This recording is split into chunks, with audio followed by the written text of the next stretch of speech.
2018 সালের 20 জুলাই সাকিব খানকে বিয়ে করেন শবনম বুবলী। 2020 সালের মার্চে জন্ম হয় ছেলে শেহজাদ খান বীরের। যদিও 2 বছর সে কথা লুকিয়ে রেখেছিলেন সাকিব ও বুবলী।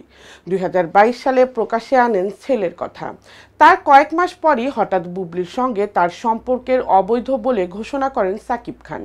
যদিও বুবলীর দাবি তারা সময় নিচ্ছেন, তাদের বিবাহ বিচ্ছেদ হয়নি। কিন্তু মাঝে মধ্যেই অপু সাকিব বুবলী এই ত্রয়ী সমীকরণ নিয়ে চর্চা উঠে আসে সামাজিক যোগাযোগ মাধ্যমে। অপু বিশ্বাস ঢালিউড অভিনেতার প্রথম স্ত্রী।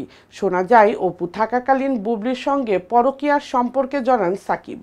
সম্প্রতি একটি বেসরকারি টেলিভিশনে সাকিব খানের ব্যক্তিগত জীবন নিয়ে নানা কথা বলেছেন বুবলী। এসব বিষয় নিয়ে বুবলীর গণমাধ্যমে দেওয়া বক্তব্য প্রসঙ্গে বলতে গিয়ে হেসে দেন অপু বিশ্বাস। হাসতে হাসতে তিনি বলেন, সাকিবকে নিয়ে তার এত মন্তব্যে আমি ভাষা হারাচ্ছি, আবেগ আপ্লুত হয়ে যাচ্ছি। আমি কি বলবো বুঝতে পারছি না। বেশ কিছুদিন ধরে সাকিবের ব্যক্তিগত বিষয় সম্পর্কে মন্তব্য করায় নিজের প্রচারের নতুন কৌশল হতে পারে বলে মনে করছেন অপু বিশ্বাস।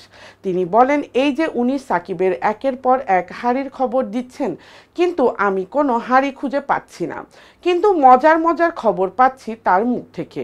এ ব্যাপারে আর কি বা বলবো, ওনার মনে হয় ডাক্তার দেখানো উচিত। বুবলীকে ইঙ্গিত করে অপু বিশ্বাস বলেন, আমি একজন নারী হিসেবে বলবো উনি যথার্থ সম্মানীয় মানুষ।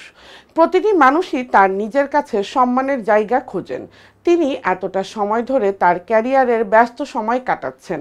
তবে আমার মনে হয় নিজের প্রচারের স্বার্থে অন্যকে ব্যবহার করে নিজের ব্যক্তিগত বিলিয়ে দেওয়াকে বুদ্ধিমানের লক্ষণ নয়।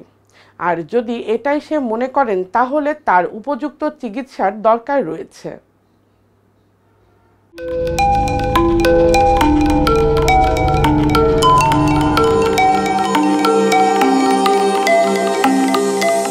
টেন টিভি, দেশ ও দশের কথা বলে।